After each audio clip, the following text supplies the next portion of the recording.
Everyone, so in this video we like to show actually how different between the old and the new one. This is the old air conditioner that we should remove, and this is the new air conditioner.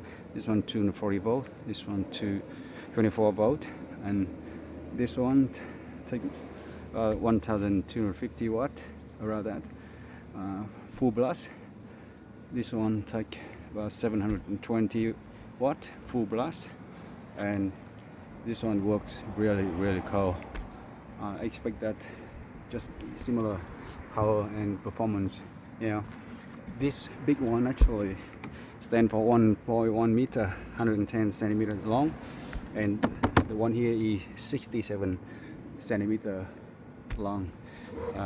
The width is 70 centimeter, which actually essentially is something about slightly less, because this big one is about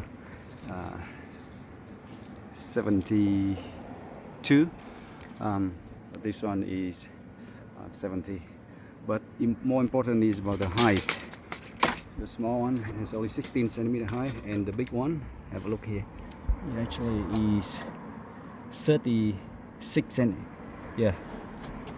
centimeter high, so 20 centimeter different in the height. That's about. And now we are going to drop this one down. But one more thing, this is only very lightweight, something around 26 kilogram. This one extremely heavy. I can't even bring it up myself or down myself. It probably is about 50 kilograms something. Thank you, we'll see you on the next one.